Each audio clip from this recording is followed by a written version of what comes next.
Ça, c'est ce élément qu'on appelle le peigne. Vous voyez, c'est comme, vous voyez le peigne, comment... Vous voyez, vous avez des fils qui sortent et par là. Bon, là, le fil que vous voyez par là, c'est ce qui est rattaché à la chaîne. La chaîne, c'est le fil qu'on tend. Qu'on tend pour raccorder ici. Et qui sort de ce côté-là pour que le tisserand puisse tisser. Parce que le fil, il est tendu et il sort de ce côté-là, du côté du tisserand, là où il est assis. Maintenant, le fil étant tendu, il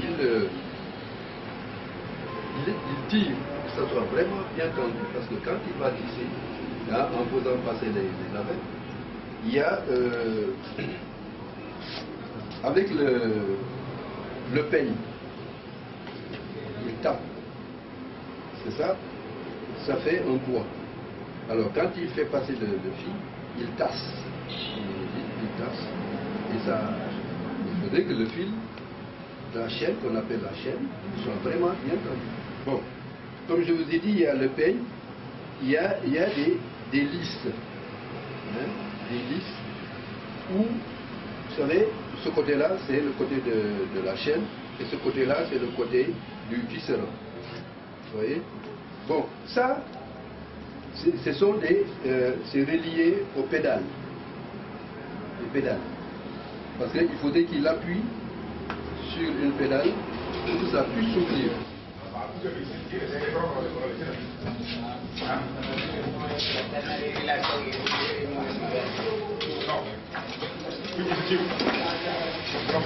Bon, là, c'est une lisse aussi.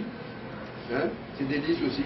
Ça, c'est beaucoup plus là. Ça, c'est pour 1 mètre. C'est un peigne de 1 mètre.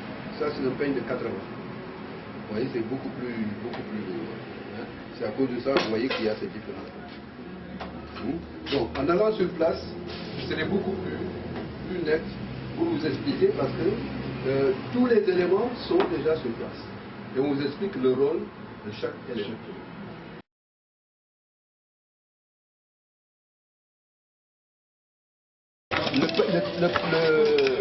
Le tissage traditionnel, c'est ça, les 20 cm. C'est avec ça qu'on se des bandes là qu'on réunit, hein, qu'on met ensemble pour faire des pailles. Sur ou rabat. Hein? Vous voyez? Vous voyez? Bon. Vous avez les listes. Vous voyez les listes que je vous ai dit là. Vous voyez? Ce côté-là, vous avez la chaîne. Hein? Là, c'est la chaîne. Là, vous avez, ça c'est la poitrinière. Bon, ça, vous n'avez pas besoin de tout ça là. les éléments de métier à tisser. Vous voyez? Le motif que vous voyez là, il est programmé. Il est programmé ici. Le motif que vous voyez là, il est là. C'est pourquoi ils ont besoin d'un apprenti pour pouvoir soulever au fur et à mesure ces bâtonnets-là pour réaliser les motifs qui apparaissent au devant du tisserand. Vous voyez?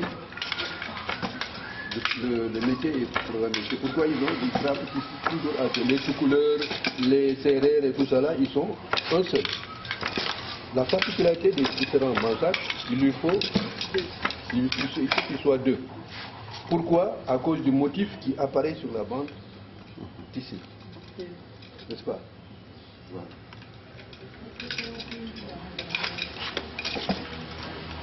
Ouais, tout à l'heure, je vous disais que avec le peigne, il met le fil, il tasse.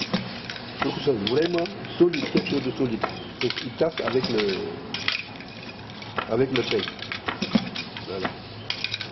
Bon, là, en haut, vous avez les poulies, vous avez les pédales, comme je vais vous montrer là. Parce que il y a une moitié des fils de la chaîne qui sont reliés sur une pédale et l'autre moitié sur l'autre pédale. C'est pourquoi, pour le motif, c'est lui qui agit. Vous voyez? Mais pour passer celui qui appuie, il lâche et l'autre fait passer la palette pour lui donner le niveau du motif qu'il doit faire. Voilà. Là, je crois que là, vous avez compris mieux que là-bas. Voilà.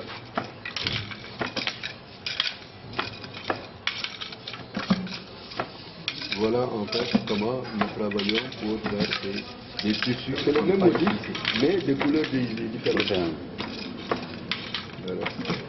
Ça, vous avez du fil vert. Ça, vous avez du fil marron dégradé. Marron dégradé. Vous pouvez faire plusieurs couleurs.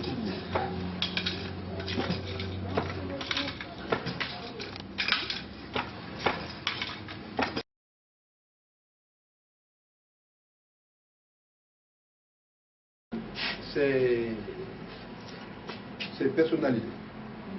Hein? Ça c'est pour un futur diacre, Marcel Omer Sadio, 6 juillet 2013. Quand on a un événement, on peut écrire l'objet de l'événement sur le pagne.